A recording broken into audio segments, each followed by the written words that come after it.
கர்த்தரும் இரட்சகருமாகிய இயேசு கிறிஸ்துவின் நாமத்தினாலே யாவருக்கும் வாழ்த்தலை தெரிவித்துக் கொள்கிறேன். ஒரு பெரிய பட்டணத்திலே மிகச்சிறந்த குத்துச்சண்டை வீரன் ஒருவன் இருந்தான். அநேக பதக்கங்களை பெற்றவன்.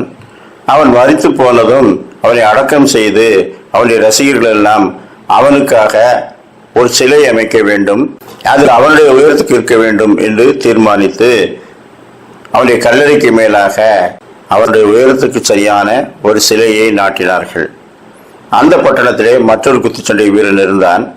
அவனாலே இவன் உயிரோடு இருக்கும்போது அவனை ஜெயிக்கவே முடியவில்லை. அவனுக்கு இவன் மீது எப்பொழுதும் பொறாமையும் எரிச்சலும் இருந்து கொண்டே இருந்தது. எனவே மருத்துவனுக்கு எதற்கு இவ்வளவு பெரிய சிலை, நான் போய் பார்க்கிறேன் என்று இரவோடு இரவாக அந்த சிலைக்கு முன்பாக வந்தான். அந்த மரித்த குத்துச்சண்டை வீரனுடைய சிலையை பார்த்த உடனே இவனுக்கு இன்னும் கோபம் வந்தது. உயிரோடு இருக்கும்போது தான் உன்னை ஜெயிக்க முடியவில்லை, இப்பொழுது 2 குத்து வாங்கிக் கொள் என்று சொல்லி அவன் தன்னுடைய கையினாலே அவன் முகத்திலே 2 குத்து விட்டான்.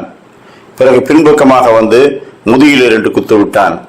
என்னால் ஆசை தீர 4-5 குத்துக்களையாவது உனக்கு கொடுக்க முடிந்ததே, இதோ கடைசி குத்து என்று சொல்லி ஒரு குத்தை அந்த சிலையின் மீது விட்டான். விட்டு இவன் திரும்பி பார்க்கும்போது அந்த சிலை முகங்குப்புற இவன் மீது விழுந்து விட்டது. இவனுடைய கால் எலும்பு முறிந்து சிலைக்கு கீழாக மாட்டிக்கொண்டான். பிறகு ஒரு வழியாக தன்னை விடுவித்துக் கொண்டு அவன் ஓடிவிட்டான். ஜனங்கள் எல்லாரும் காலையில வந்து பார்த்து, இந்த சிலை இப்பொழுதுதான் நிர்மாணித்து இன்னும் சரியாக ஒரே கூட இல்லை, அதற்குள் எவன் இதை போய் தள்ளிவிட்டது என்று சொல்லி தேடினார்கள். அவர்களால் கண்டுபிடிக்க முடியவில்லை.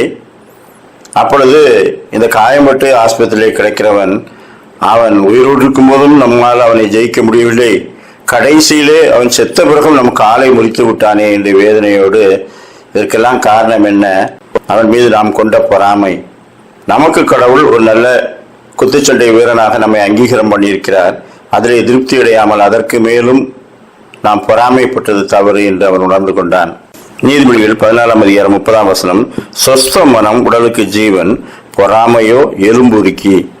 நீதிமொழிகள் 27:4 உக்கிரம் கொடுமை உள்ளது, கோபம் நிஷ்டூரம் உள்ளது, பொறாமையோ வென்றால் அதற்கு முன்னிற்கத்தக்கவன் யார்? ரோமர் 13:13 களியாட்டும் வெறியும் வேசித்தனமும் காம விகாரமும் வாக்குவாதமும் பொறாமையும் உள்ளவர்களாய் நடவாமல் பகலிலே நடக்கிறவர்களைப் போல சீராய் நடக்க கடவோம். நாம் இன்றைக்கு திருச்சபையிலும் மனித வாழ்க்கையிலும் அநேகர் மீது பொறாமை கொள்வதனால அநேக தீங்கு ஏற்படுகிறது. தீமை செய்ய அது தூண்டுதலாக அமைகிறது. தீய நோக்கம் பாவமாம். எனவே நாம் கர்த்தருக்கு முன்பாக கர்த்தர் நமக்கு கொடுத்தவைகளை கொண்டு அவரை மகிமைப்படுத்துவோம். அநேகருக்கு வெவ்வேறு காரியங்களை கொடுத்திருந்தால் அவர்கள் கர்த்தரை மகிமைப்படுத்துவார்கள். நாம் திருப்தி அடைந்தவர்களாய் எப்பொழுதும் கர்த்தரை சோதரிக்க நாம் அழைக்கப்படுகிறோம். அப்படிப்பட்ட நல்ல சிந்தனைகளை கர்த்தர் நாமே இந்த நாளிலும் நமக்கு தந்தருள்வாராக. ஆமேன்.